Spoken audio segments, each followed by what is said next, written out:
Cash here. It's just easier than going to the bank all the time. We've got little peas in here along with alfalfa as cover crop that are developing in here, along with the buckwheat.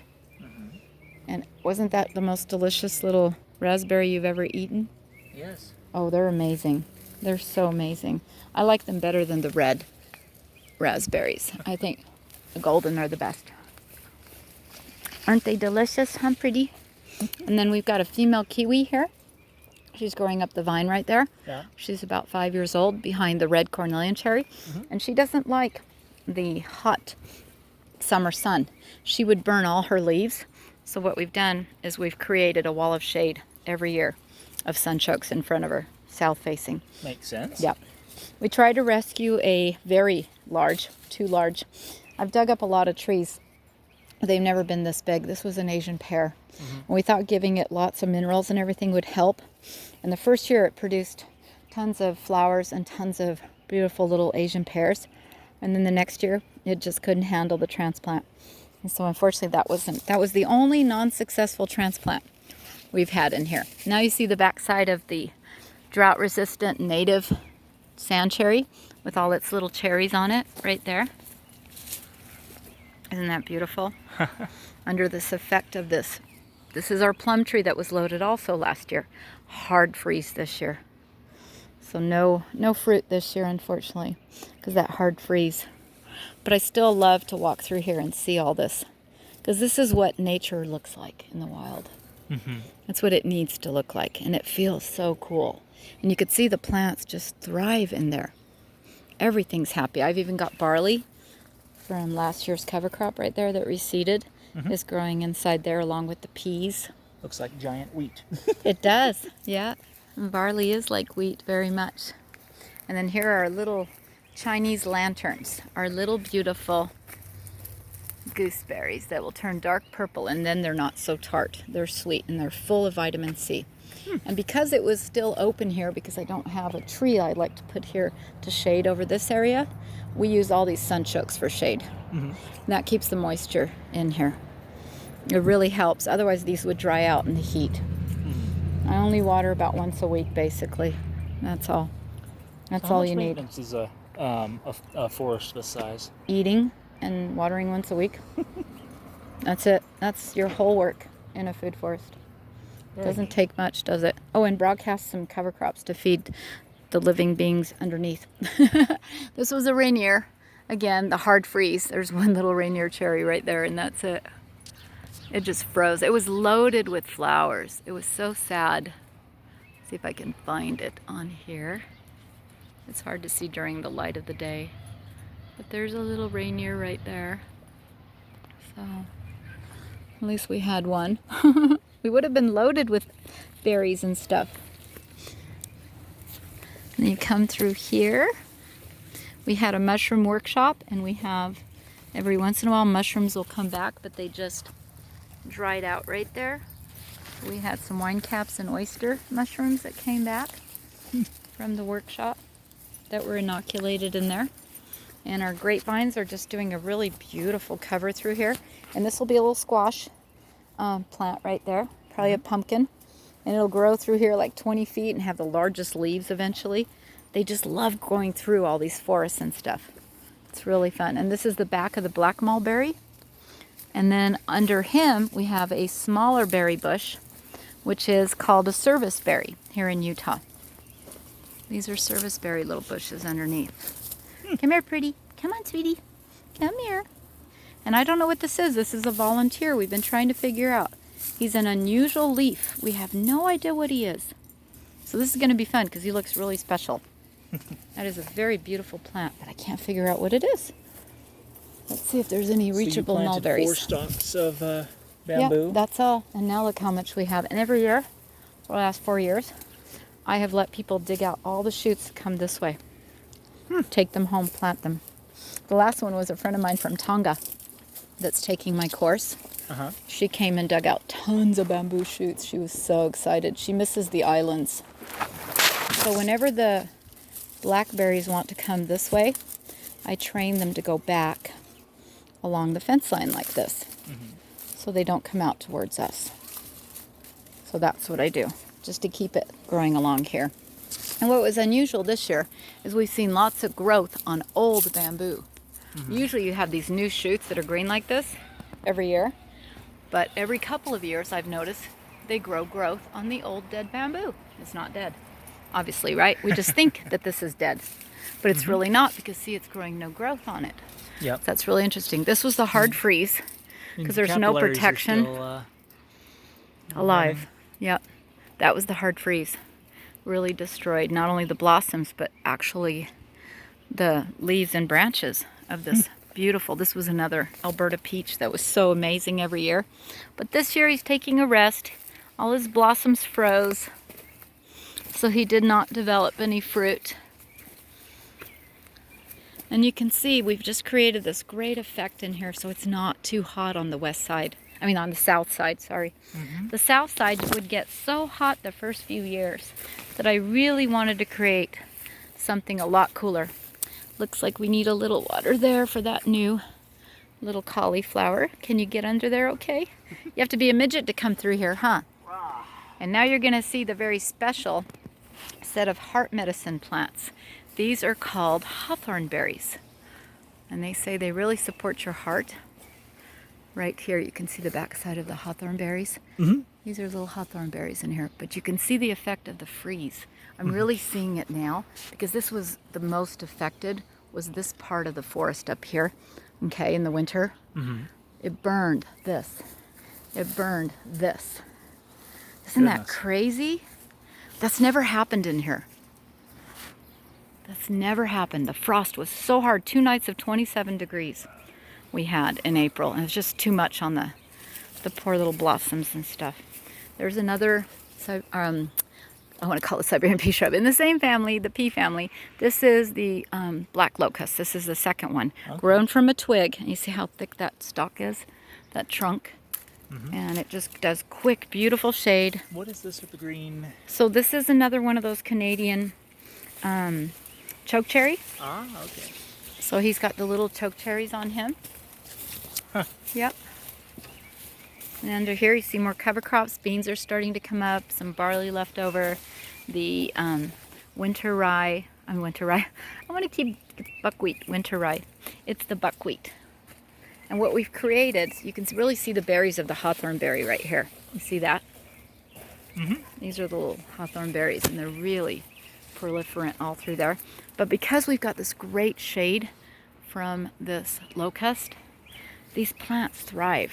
Now this one did not burn. You've got some peaches on this one because he was surrounded and protected more than the other ones that were just sticking out and burned over there. This one didn't burn. So you see this peach tree actually has some peaches on it. And this one has 5-inch huge peaches every year. This is a linden right here. It's going to grow nice shade right there. And then we'll have an understory little peach tree here.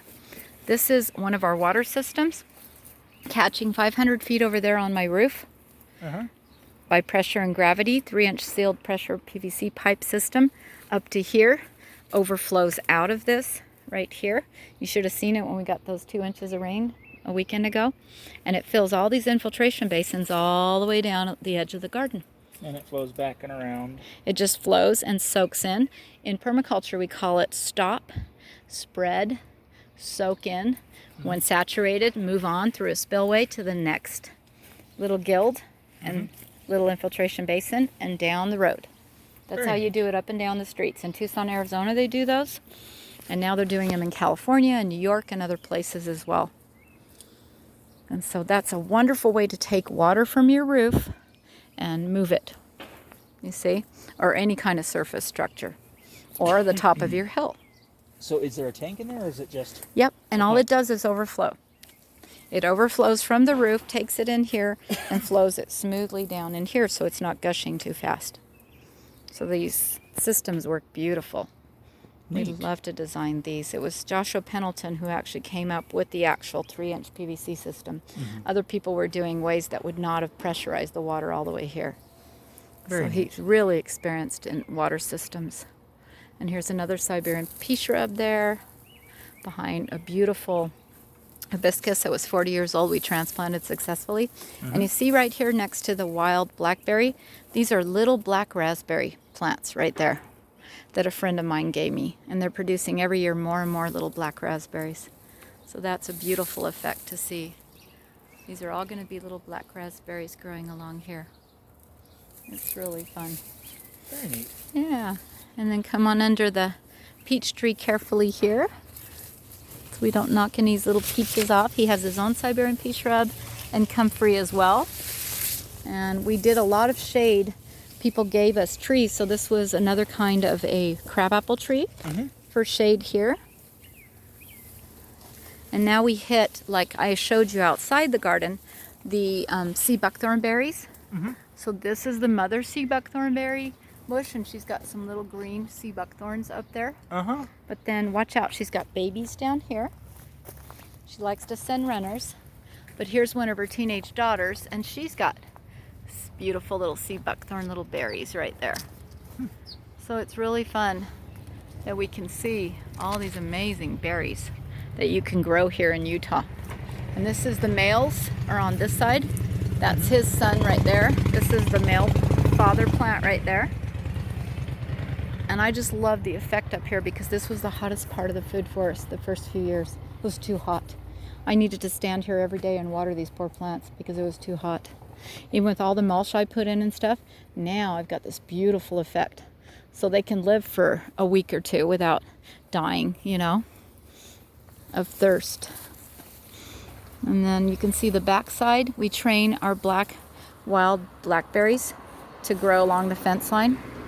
So they don't come into us and they don't go out to the sidewalk. So we can pick them along the fence line. And this is another little red currant right here. This is an apricot tree right there. It's another one like my one over there. And this is the peach tree over here. And then we've got a thornless blackberry over here. He doesn't have to be along the fence line because he's not thorny. And it has blackberries literally as big as that. Wow. Is that amazing? We have beautiful big black thornless blackberries every year. What is this here with the fruit set here? So that is a peach. Yeah. This was just a little twig a couple years ago. And now he's just growing nice, big, and tall. He's helping with shade as well, right? So there's lots of shade in this corner that's south facing because we really needed to create that effect on the outside of this food forest. Otherwise it was way too hot and everything needed lots of water. So now you water a lot less and everybody thrives in this kind of shade. They get more than enough filtered light is what we call it. That's what they need. That's all plants need. And that's why in permaculture food forest systems, but in the more arid dry deserts, we want more shade. It's really critical to have shade. Where are you going, Miss Pretty? Hello. Yeah, it's really beautiful. So this is the dead end. But here's your beautiful Staghorn Sumac. It's lovely to see these red leaves in the fall. In the sunlight like this at the end of the day. It's absolutely gorgeous. You get the prettiest effects with different plants. This is another crabapple. We used it shade in the beginning as well. And I always have to watch. My blackberries want to come into the food forest instead of staying along the fence line. If I don't have gloves or my clippers, I have to be really careful bringing it back to grow along the fence line. Even their leaves will grab you. You have to really be careful. But I grab it onto itself like that. That's how you train them. You just kind of walk through here every day and just kind of watch where they're going and train them back onto the fence line. I learned to do that over the years. Very neat. Yeah, and I've learned how to also propagate. When you have a branch with tons of new little growth on them, they'll be like a little mini plant. And if you put the whole branch under soil, they'll root and they'll be able to cut them in between. Each plant will be a different plant. So that's a way to propagate those kinds of plants. It's really fun. Very neat. Yeah. Whenever people come to buy plants, I try to teach them different propagating methods so they'll be able to have lots of plants themselves and they can get income from selling the plants too. So we'll teach them. You doing okay? That's why we have no thorns right there. The thorny ones stay along the fence. And then here's another pear tree. We trimmed back the center of the tree so it wouldn't grow too tall. You're doing so good being careful. And so you can see where the tree's actually growing back together right here. Uh-huh. It's covering up the cut. Isn't that beautiful? Then we will be able to pick the pears a lot easier. Now that we've got really good shade from these other trees, we don't need that. We have a golden currant. I didn't show you back in here, but there's pretty golden currants on it going up right there. We also have a The choke brown cherry. red. Yes. No, that's the crabapple. Oh. Right here is the golden currant. They're very, like, almost golden colors. Oh, and this is a horse chestnut right there. They have beautiful flowers and they get bigger. Right up in here, come and see from here. You can stand on the outside of the basin. See right up in there? Ah, I see The them now. little orange looking, little cute guys. Those little orange berries are the golden currants. Neat. Yeah, it's really delicious too. I'm so glad we have lots of golden currants in here. And then this is our very tall choke cherry up there. This is the base of it right here. That's a choke cherry. It's really wonderful. And then you've got the understory sea berries here under it that are producing all these little berries that we're so excited about every year.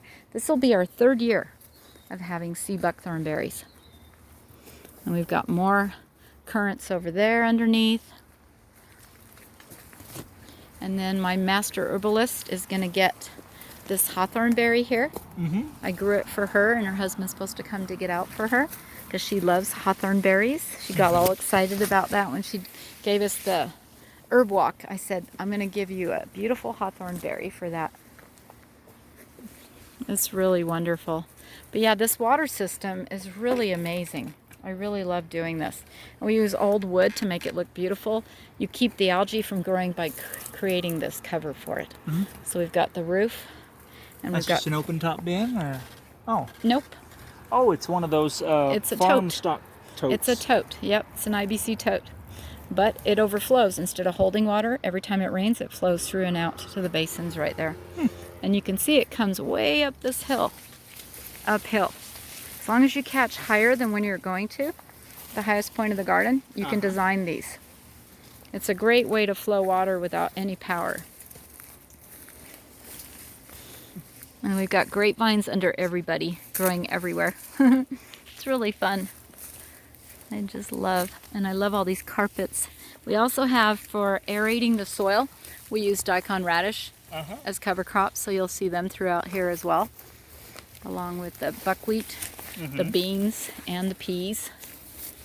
Farmers, we teach how to use lots of cover crops to feed all their What plants. happened to this poor guy? So no, that's holding up the branch right there. Oh, okay. For when we did have loads of peaches, because they're so big. Yeah, we get loads of peaches normally. It's just this year was a really hard frost for everybody. And so it's going to be a lean year. But it's not a lean year for berries, though. We have a lot of beautiful berries this year. We really do. So what do you think? This is beautiful. Isn't it wonderful to be in here? I just love it. And all you do this whole growing season, I started eating in April, and I'll finish eating in November. That's not bad at all. You're just foraging. You just come out here and you forage. And you relax. I have to get a new hammock because that one ripped last year while we were sitting in it. This cute little girl and I were sitting. Luckily, it ripped on my side. And I was like, oops, I guess time to get a new hammock, so I'm going to go pick one up. What you doing over there, little girl? She's checking out all the critters. How pretty. Yes, there's so many fun critters in here, isn't there? Again, Siberian pea shrub nitrogen fixing with Wish my comfreys. dog would stay by my side like that. I know, she's so well trained. I love the kind of effects you can create with these plants. And that's a pluot right there. And he has a couple of pluots that survived the freeze on him. He's a little baby pluot. Neat. Yeah, it's really amazing. It's so fun to see what you can create. I never dreamt when I put all these little baby plants in 6 years ago in October. It'll be 6 years. I never dreamt this is the effect I would end up with. How often do you prune? Well, I If you haven't done it. I have a little farmer who's 89 now who did come and prune a couple of trees that were growing way too tall, like this apricot tree. So he came in and pruned a couple of them, and he taught me how to do the pear trees. But that's about all I've been doing. Not too much. Because I don't really need to. They've kind of pruned themselves in the forest, you know that? Nobody goes up and prunes up the canyon. Nobody fertilizes, nobody tills, nobody plants, nobody sprays, nobody waters. And yet the forest lives on forever, longer than us. True and enough. so if we allow nature to take care of itself, once we establish it, you know, then nature will take care of everything it needs. It doesn't need anything else. And I love this effect that we create in between. Come here, Pretty. Come here. Come on. Pretty, come. Good girl, sweetie. Come here. Come here. She's so curious. What is all this life in here? She feels like she's back in Sequoia, California, where she lived with her dad. I just love all these beautiful almonds. It's just so gorgeous to see this, you know? It really is. I just love to see all this fruit. Oh, and I didn't show you the gooseberry. This is another berry here. Little red berries right here. These are little gooseberries. Huh. Isn't that fun? And it's very interesting. It really is amazing how many kinds of berries. And then we're going to be adding, a friend of mine brought, and we traded. I gave her sea berry plant, and she gave me a thimbleberry. So that'll be our 35th kind of berry we'll have in here. It's really beautiful. But we've been eating all these cherries off of here, but I left the rest because it's way too tall. I left the rest for the birds. I was like, enjoy. Yeah. There's too many tall branches. So we're going to probably prune this one down lower. We've done it once, and it still grows straight up. But I think I'm going to do it again because that's just way As too the tall. trees want to do. That's what they want to do. That's right. That's what they love to do, is grow straight up. See, we cut the center of this one out, and now it's starting to grow straight up. And so I'm thinking this next March, we'll probably make these a little shorter so we can reach the fruit, you know? I think that'll be the best. I'm trying to think if I missed any of the berries, because that's the most exciting part of this forest, I think. Here's something in there. Yeah, she knows there's little mice living in there. She likes that. And I'm so excited because John Kohler came. Have you ever heard of the Grow Your Greens guy? He came and filmed this 2 years ago in June. And he just raved about the lilies and how wonderful and edible they are, nutritious. So we got to try these in our salads, eating little lilies and stuff. It's so fun. And there's so much to eat in here if you wanted to eat. You know, that's what's amazing. Oh, I like your little doggy. Yeah, that's my Shaggy. He was my service dog that passed away a year ago, and that's his little friend there. So I named him Shaggy. It's really fun. And pretty soon we'll end up just like the white mulberry didn't produce till this year. I'm sure this black mulberry will produce next year. And what are these here? So these are the edible weeping crabapple. They become pretty large, about that big, Ah, okay. and they are edible.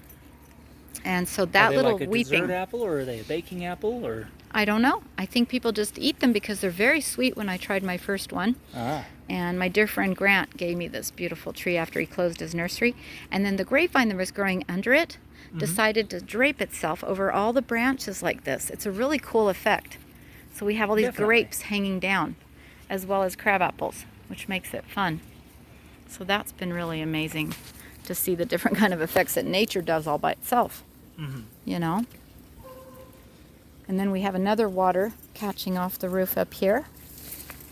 It's not as extensive a system, and these aren't hugel beds, these are regular beds, but those are on contour swale trenches that come through here and go through on contour, and that pipe off the roof there fills right into it when it rains. Very neat. So we have all these different kinds of systems in here, as well as pipes that go through the hugel beds that would take the water through if we were to get a lot of water, as well as the hugel beds holding water, as well as the forest layers and all the mulch and the living mulch. That's how we're saving water in the desert. Very neat. All the systems that I could learn that would work in Utah. Look at all that new growth at the top of that cherry That's branch. what my landscaper Joshua one year said. I can't believe you're getting this much growth. I've never seen this much growth, because it'll grow all summer. And he said, I found 5 feet of growth on some of your trees. Be careful, don't eat the bee. She's gonna sting you. I've told you no, Pretty. You don't want to eat the bee, sweetie, she'll sting. Oh, Pretty. You didn't get stung on your tongue, did you? Don't Her eat the face will bees. swell. Oh, I hope not. Are you okay? Are you okay? Did you get it on the tongue? I don't know. I'll check because I've got some bites and stings medicine. Otherwise, we're just going to have you eat some plantain. This plant over here that grows so beautifully comes back every year. People will find these in their lawns and they don't realize this is a very special plant. You take the leaf. So let's find a little leaf here. Okay. Okay, pretty. Chew that. That's going to help. That helps your bite. And that will actually take the sting away. The plantain. Yeah, the plantain's a really good one to keep around. I know cows love them. Keep an eye on you. Oh, yeah. They know it's nutritious. The animals do know which plants are safe and which are poisonous and which are highly nutritive. Well, except for when it comes to loco weed. They don't know the difference, huh? No. Maybe it's the cows that have been domesticated, because I bet you the wild animals do know. The natural grazers out there, I bet they know. Yeah. Speaking of natural grazing, I'm been looking for land. You are? Have you looked down Sanpete County area? I'm looking down San Pete and Juab. And Juab. Good. Wonderful. Yeah, because I would really like Then to you'll really have something to design. be a grass and cattle farmer. Regenerative agriculture. We'll Yeah. introduce you to Gabe Brown, and his young version is here in Delta. His name is Chance Lyman. We buy our cover crops from him. He's a no-till, cover cropping, natural grazing. He does 15 kinds of cover crops and then plants his other crops for summer into them. He's doing all the regenerative agriculture here in Utah. So Very he's fun. teaching all the farmers. And so Yeah, we're 'cause doing I've our been- own project. Yeah, I've been studying Joel Salatin's books. Yeah, Joel Salton's wonderful. But you'll like Gabe Brown. So I'm going to give you my website where you can see all these guys. Instructional videos on there. Okay. And you can see the whole course description on there as well. And like I told you, we're just starting this month our course, 6-month design. You'll learn to survey the whole property. We'll do all the contour lines, everything, the transit, slope, everything, help you design and teach you all the different kinds of water systems that are possible. And then once you get that infrastructure in place while you're learning all the permaculture principles and methods of design, then we're going to start studying all the native plants and trees that you can put in there and how to design them into guilds in forest layers. And so you'll have your whole design Very fun. done. And then when you're ready to do the farmland, that's what we've been teaching as well on the farm project down here in Vineyard. So you can see how to not waste water and how to fertilize naturally. You'll never have to do anything else. Then you'll teach your cattle. I have deer that come in here and graze and leave me this much because they help the growth of it when they naturally graze your cover crops all winter long. You can do winter rye and hairy vetch. All the farmers do. And that helps because the grazers come in and graze that.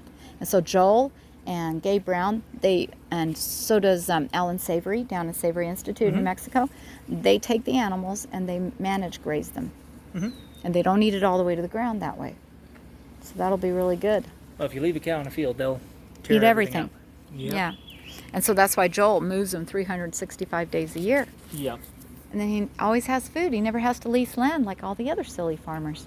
Well, he leases quite a bit of land, but that's so he can do his, His work. Yeah. But I mean, they don't need to if they were to manage, just like Chance. He doesn't have to go lease other property. He What was the name, manages. Chance? His name's Chance Lyman. Lyman. Yeah, that's who I discovered was doing Gabe Brown's methods. He went to see Gabe Brown in North Dakota and learned from him Okay. up in Bismarck. Yeah, Lyman is my great-grandfather's first name. Oh, fun. Lyman Wall. It's really neat. Pretty, if you ate a bee, we're going to be eating plantain tonight. We'll see how Okay. she does. Let me go find my wallet. You bet.